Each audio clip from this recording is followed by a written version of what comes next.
Ladies and gentlemen, Good evening. Are you ready? Okay, here we go.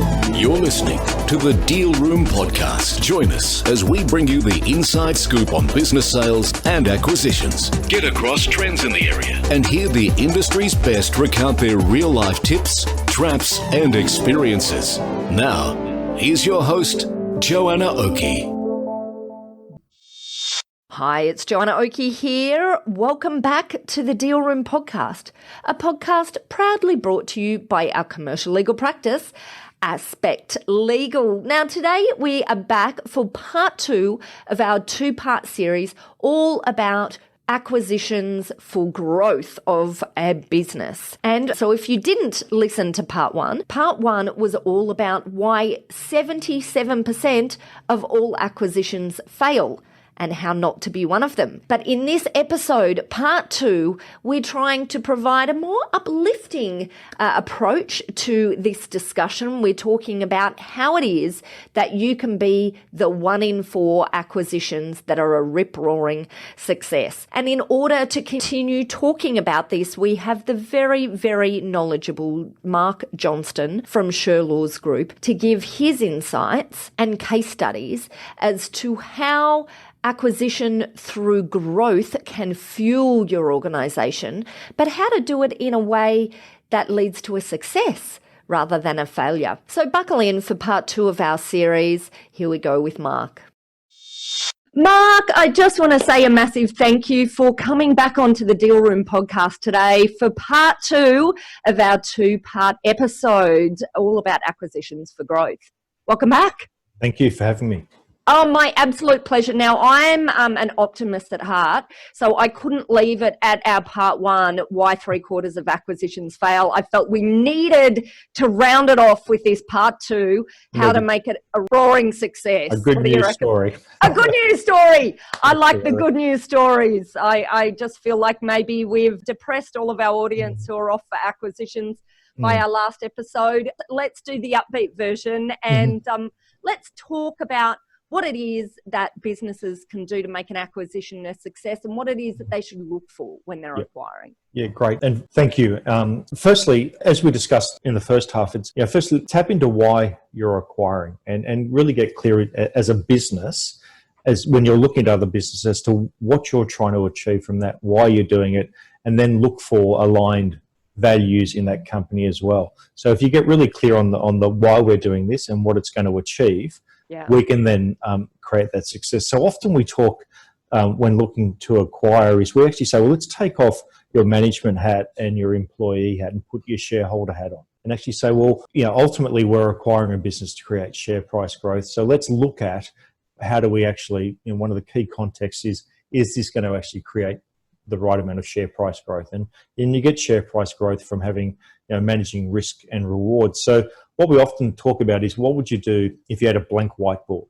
What are the 3 rules that you'd apply? Before we talk about those rules, I just want to stop just to highlight what you've just said, because you're talking about share price value here, which is something that maybe sounds obvious, but that component that I find business owners often just don't think about, that share price value, rather than just revenue profit, it's valuation, right? So anyway, so I just wanted to stop and highlight that, because I think therein is something that maybe is implied in what you're talking about, but it's such an important point. Okay, all right, so the 3 rules then. Yeah, so the 3 rules of Silicon Valley, the first and most important one is what's happening in the industry. Is the industry growing? Because as we talked about in our last podcast, 98.4% of the returns come from the asset class you're in as opposed to an individual company. Just like the mining example, the worst miner is still going to get 6 times the share price growth because of the iron ore price. So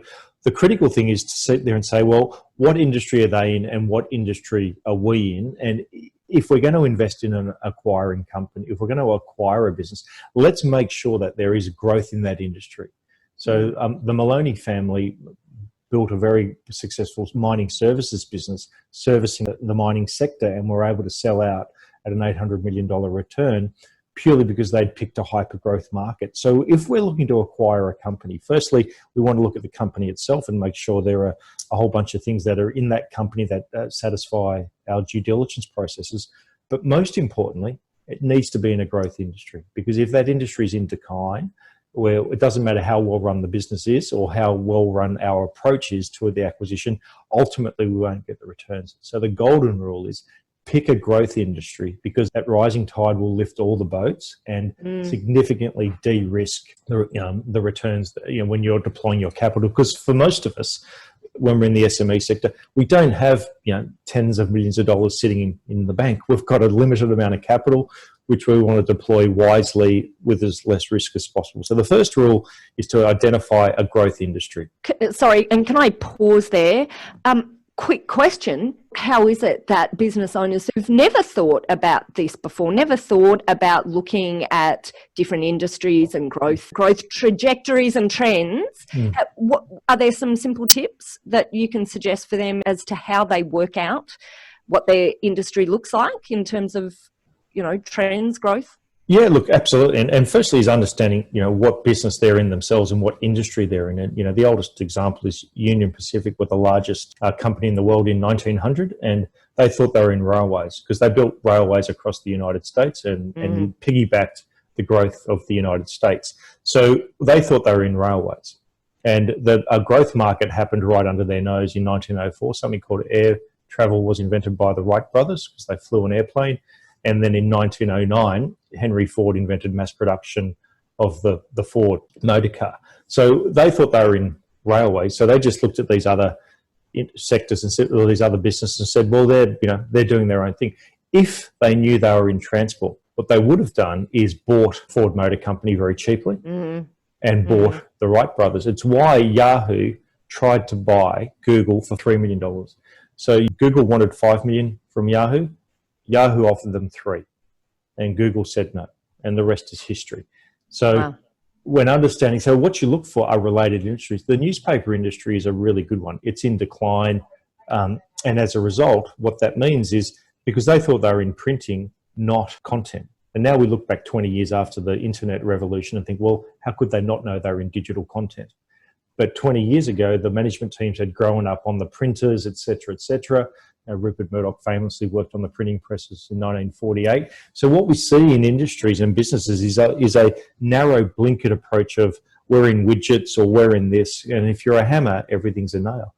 So what Union Pacific could have done is bought Ford Motor Company, just like Yahoo tried to buy Google for $3 million. And that's the most expensive $2 million, I think, in history, not going to $5 million. But another really relevant example is when Union Pacific were the largest company in the world, the people that cut down the trees and made their wooden sleepers, because the sleepers for railway tracks are made out of wood, as everyone probably knows on the call, that company was called South Pacific Rail Infrastructure Network. And they didn't think they were in the sleeper business. They knew they were in the infrastructure support business. They were providing infrastructure support to a high growth industry such as Union Pacific, just like the Maloney family in mining services. So who Sprint is now today, 140 years later, South Pacific Rail Infrastructure Network is now a company called Sprint. It's the same company, and they provide cell phone tower and cell phone services to the US cell phone providers. So they've always been in infrastructure. They used to be called South Pacific Rail Infrastructure. They're now called Sprint, which is a much more fancy name, but it goes back to their origins. So understanding what business you're in and that growth sector. So the internet, growth industries like that, the green economy, if you look at the green economy, well, that's obviously an area where there's continued growth. So what to look for are growth sectors where there's demand driven by technological change, et cetera, et cetera. Not necessarily government change, but look for technological change. And the point of all of this, I guess, our discussion here is that you've got to look broadly because you might have the blinkers on and not realise you do. And I guess that's where external advice can sometimes come in useful. And look, it does. And that's where, advisory boards and governance boards are really important. They should be able to see around corners. So the other key thing to look for is it a product versus a business model business? So if you're looking at an acquisition target and it's in a growth industry, what you've got to look for, in that Union Pacific example is actually, do they understand what business they're in? And is it product-based or is it business model-based? Because if it's just product-based, product cycles change, technological advances happen, disruption occurs. We see it all the time. But if they've actually got a business model mindset and can adjust their product, just like South Pacific Rail Infrastructure Network did, what that means is the business is much more likely to, A, profit from the growth in the sector, but also, just as importantly, have less risk associated, because as soon as it's heavily focused on just the product, the product can go away. And the best example for all of that is printed newspapers. How many of us on the podcast, still, read a newspaper in print versus read it on our phones or on our iPads. And then the third most important thing to look for is the quality of the management team. And this is really important. So the first thing is the industry growing? Because that 98.4% comes from the asset class. Do they have a business model approach as opposed to a product approach? And then is the management team of high quality? Because ultimately, a quality management team, and Peter Drucker has done many reports on this, but culture trumps strategy every time. So what you want in that quality management team is the right sort of teamwork, no ego, humility, that ability to be resilient, to come through change. And that's what they call, in private equity and venture capital. Because the advantage of taking a venture capital mindset is that venture capitalists are actually people who invest in a business to hope it's successful. So we need to take that mindset when we're looking to acquire a company. What would a venture capitalist think? How would they help this business be successful? What would they look for? And if we look at their investing rules, well, we can just apply that ourselves. And if those three are in play, well, the acquisition is much more likely to be successful. If one of those isn't in play, if the market isn't growing, if they don't have the right business model and they don't have the management team, it's much less likely that your acquisition will generate the returns it wants. So why they talk about, private equity and venture capitalists talk about putting the band back together, is what they're actually doing is putting a quality management team that they've worked with before, you've worked with before, back into the business. The private equity guys do it all the time. In turnarounds, they bring their own guys in. So for our listeners on the podcast today, if you just think about in your corporate work experience or your current world, like people you really enjoy working with, or really quality teams that you've worked with versus poor teams that you've either worked with or a boss you've had. Just think about that. Just think about if that poor boss, the worst boss you've ever had, if that person's in that leadership team of the company you're acquiring, you're not going to get the results. Whereas if the best ever leadership team or management team you've ever worked in, if they were running that business, what could they do with that? So quality management team is absolutely critical. All right, so they're the three key lessons from Silicon Valley. So now let's maybe move on to what it is that businesses should look for when they're acquiring. So what we kind of call those first three factors are the macro factors, like they're the most important things. And the next things are what we call the micros, which is, again, just as important, but almost subsets of those first three criteria. So the first thing to look for, when acquiring is what we call the logbooks for a car. So if, when we're looking to acquire a business, we often don't take the mindset we do when we look to buy a house, because what we do when we buy a house, we get an inspection report, we look at the opportunities, can I create growth, add a room? And it's the same with a car. So often, we see businesses where in Silicon Valley, they call it, they've painted lipstick on a pig, which is the business has just got a paint job. It's like buying a house that's just had a paint job. So if there are two classic Ferraris for sale, both for $200,000, and one is owned by a gentleman of indeterminate wealth where you're not sure where it came from, and the other is owned by the president of the Ferrari club with logbooks, service history, all the way back through the last 30 years. Well, if both of those cars are on the market for $200,000, what we find when we do our public speaking is people won't buy the guy, the Italian gentleman from Carlton in Melbourne. They won't buy his car for 190. They won't buy it for 180. They won't buy it for 170. They'll buy it for about 150, because at that point there's the risk reward kicks in.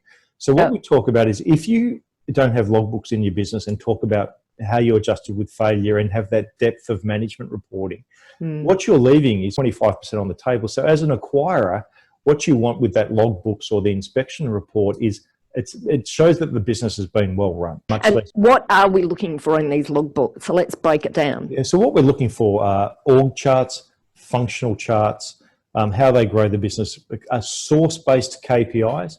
So outcome-based KPIs are, if you hit $1 million, we'll give you a $100,000 bonus. Whereas an activity-based or a source-based KPI is to hit that $1 million, you need to do 80 cups of coffee a month, which is 1,000 a year. And on January 31, when you started the year, if you haven't done 80, you've only done 40.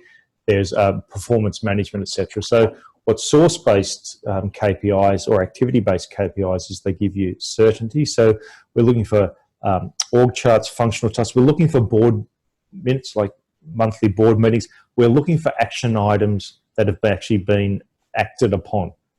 So quite often when we go into the data room of a business, we'll see a bunch of information that was never acted upon. We'll actually look at the action items from the board meeting, if there was a board meeting. A lot of SMEs don't even have proper board meetings. Yeah. And we'll actually look at, did they actually do what they said they would do in the board meeting?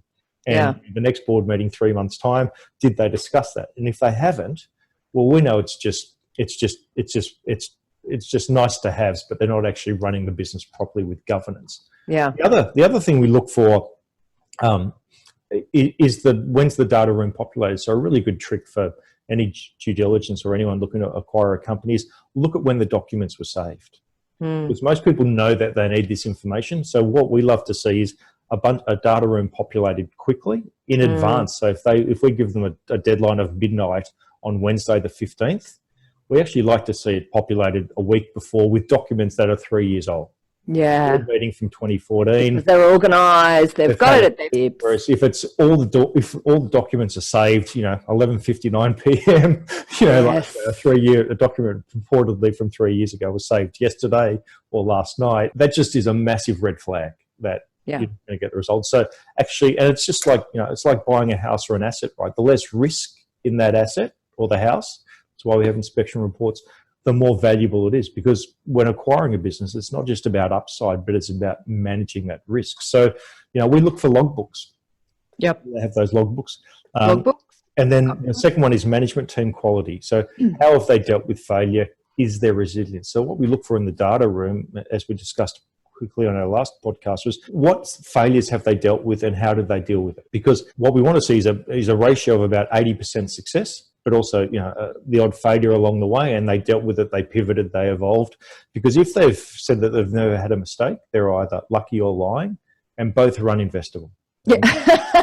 and this is a critical one. That's a good point. They say we've never made a mistake, well, there's ego in the business, or they're lying, or they're lucky. So if there's ego or they're lucky or lying, that's a red flag to walk away. And the other critical thing to look for is, as I said, do they have a governance board?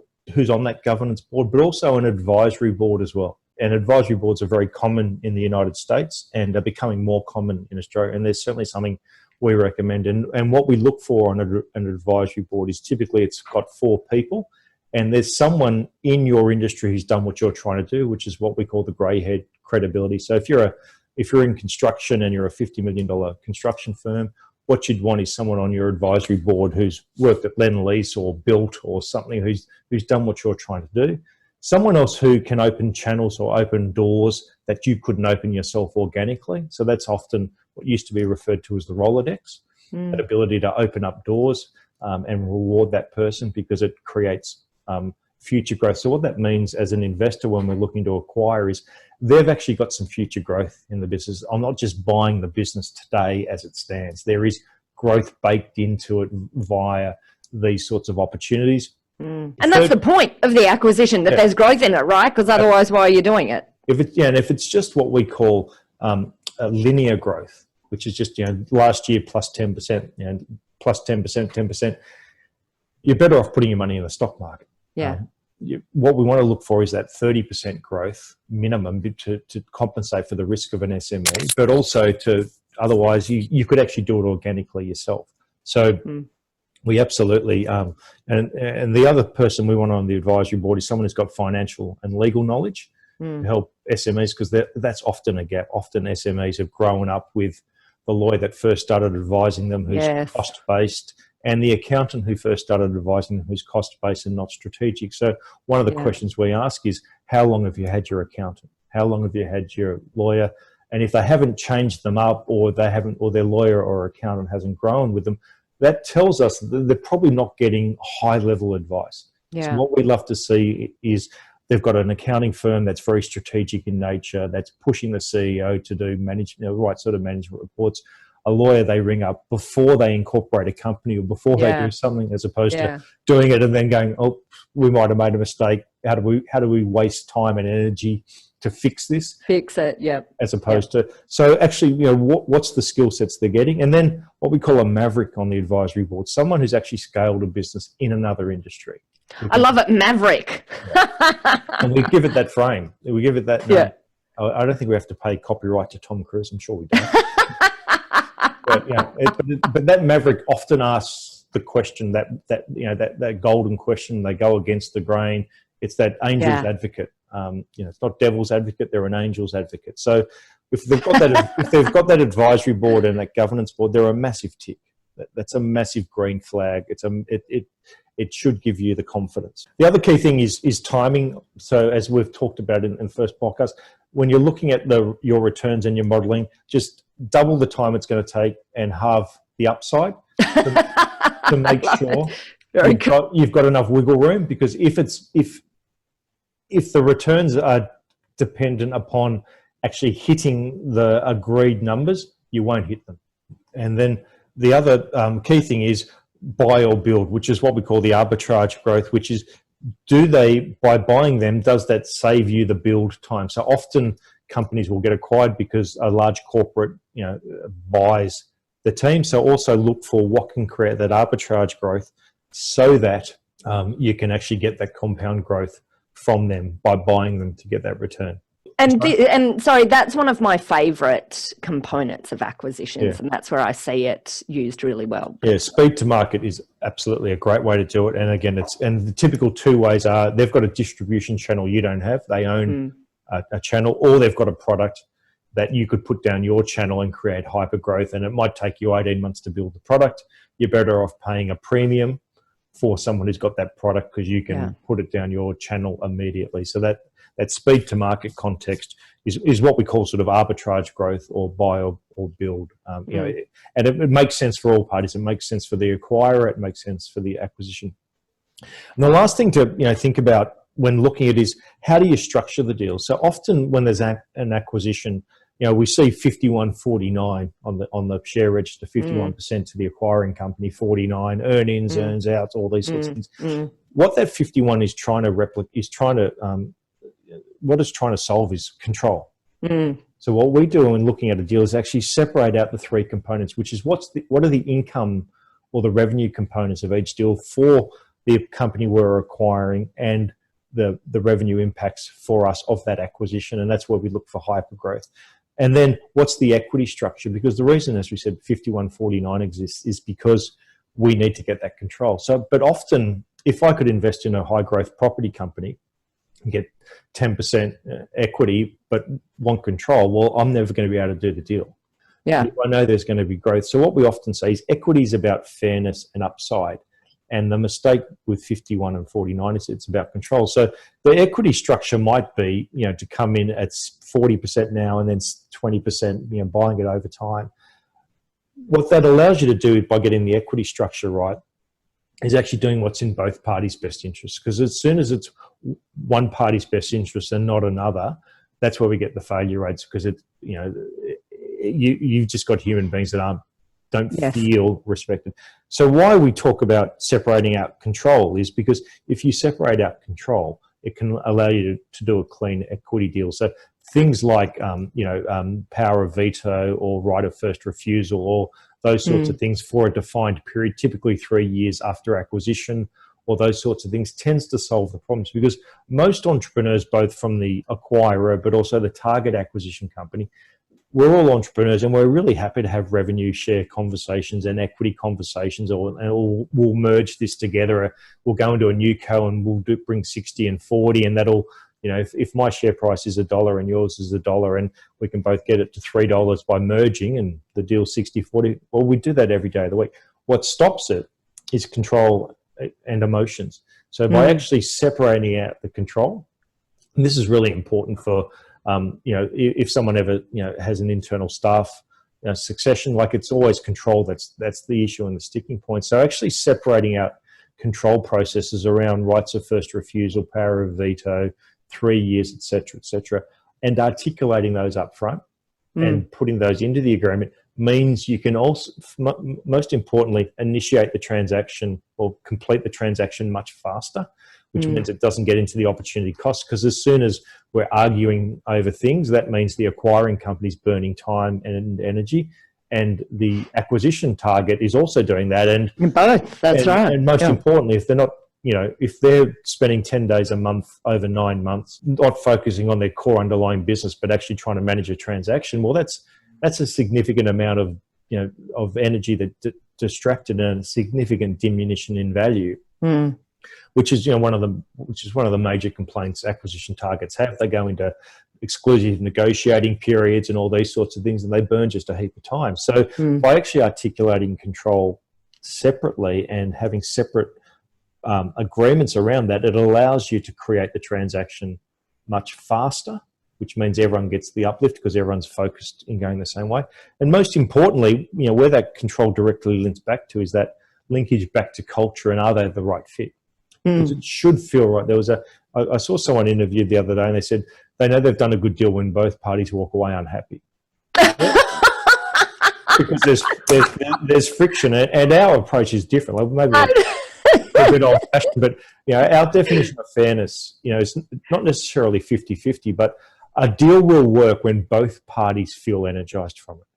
Because if I'm going into a property with my brother 20-80, I put in 20%, he puts in 80, the returns on the profit or the capital gain should be separated out 20-80. If I've paid rent or done this, well then you have you keep a ledger, so to speak. So, but as soon as a party feels aggrieved or taken advantage of, they just don't work as hard. So what we want to create, if I've got a cake there, if I cut it, you get to choose which bit, right? It's the only way to guarantee fairness. If I cut a smaller bit, you'll take the bigger one. So that mindset shift of, let's not have an adversarial relationship or an approach. Let's actually have a good guys approach and go, if they both feel energized and we feel energized because the deal's fair, well, both parties will, for the next 3 years, will work hard. And we'll have a much greater likelihood of success. So that feeling should be, we both feel good about this. But it's an interesting point, because there's some personality types who just can't help themselves. They never feel like they've got a good deal until they've driven it as hard as they can, and then some.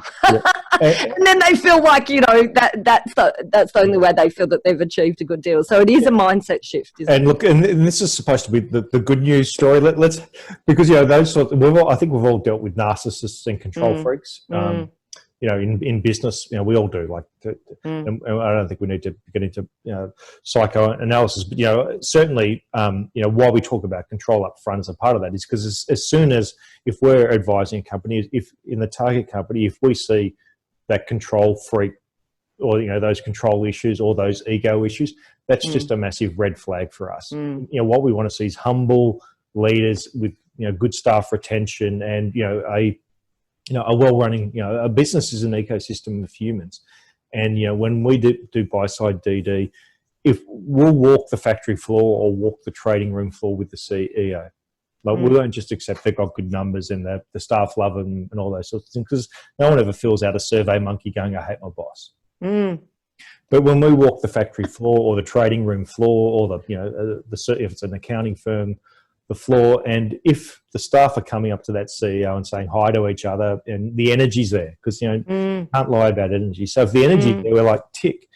If you're walking the factory floor or the floor, and the staff are diving around, turning around the other way, trying to avoid you, you can feel the energy, right? No one can no one can lie. So if there's that negative energy in the business, well, that's a red flag again. Whereas if there's that positive energy, well, again, we know that we're buying a team and it's real, because again, the spreadsheets and the IM and all the information don't say, we've got, lazy staff, high staff turnover, no one likes each other.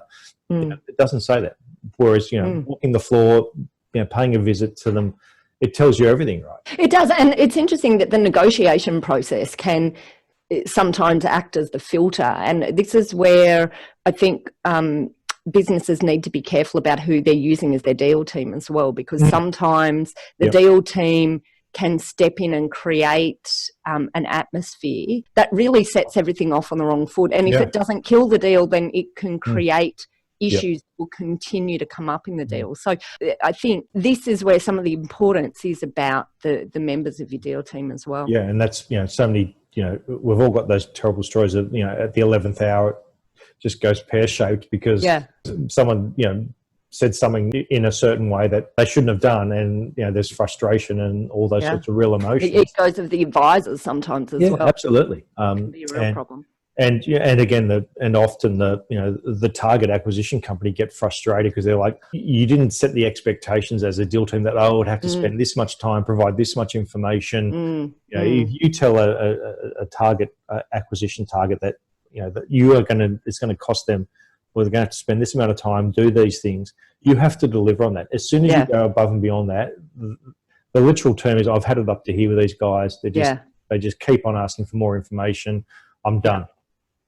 This isn't what I signed up for. I'm out. And it's all because, as you rightly said, Joanna, the deal team didn't manage the relationship, because ultimately you're managing two relationships, right? You're managing the company you're helping on the acquisition side, and then you should be treating the target acquisition company like a future client, or as you treat all your other clients, because as a partner potentially, that's what they're going to be, right? They are, literally. All right, look, that was absolutely brilliant, Mark. I've just loved recording this 2-part series with you. Now tell us, if our listeners want to get in contact with you so they don't make some of the mistakes that we've just talked about today, how do they go about doing that? Go to our website, www.shirlawsgroup.com. That's SHIRLAWSGROUP, or info@shirlawsgroup.com, which will our wonderful young lady Emma in our London office will then filter that back through to me. So brilliant. I love it.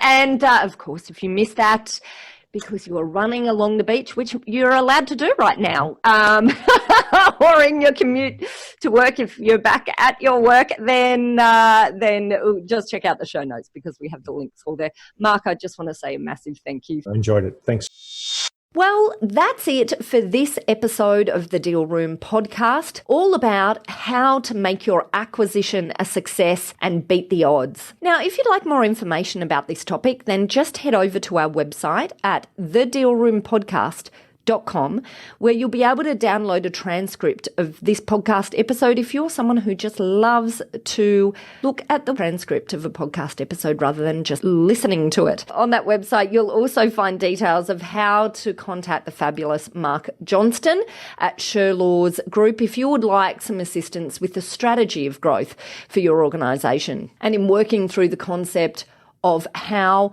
acquisitions could help fuel your business. There you'll also be able to find details of how to contact our legal eagles at Aspect Legal if you or your clients are looking at heading into an acquisition, or indeed if you're gearing up for exit. We've got a number of great services to help businesses both in acquisition mode and in exit mode. So don't hesitate to get in touch and organise a free initial consultation where we can give you an outline of how it is that we can work together with your business. Well, that's it. I hope if you missed part 1 of this 2-part episode, you go back and have a listen to it. It's a cracker, and talking all about why 3 out of 4 acquisitions fail. And as I said, hopefully you found this last episode a little bit more upbeat in where we talked about how to beat the odds. If you enjoyed what you heard today, then I'd absolutely love it if you could head over to Apple Podcasts or your favourite podcast player and leave us a review. But until next time, that's it. Thanks again for listening in.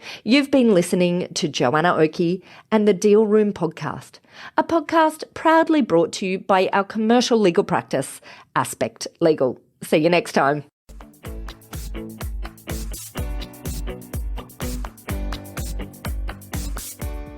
Aspect Legal has a number of great services that help businesses prepare for a sale or acquisition, to help them prepare in advance and to get transaction ready. We've also got a range of services to help guide businesses through the sale and acquisitions process. We work with clients both big and small and have different types of services depending on size and complexity. We provide a free consultation to discuss your proposed sale or acquisition. So see our show notes on how to book a time to speak with us, or head over to our website at aspectlegal.com.au. Ladies and gentlemen. That will conclude this evening's entertainment. Thanks for listening to the Deal Room Podcast. To find out more about this episode and other episodes in the series, check out the show notes or head over to our website at thedealroompodcast.com.au.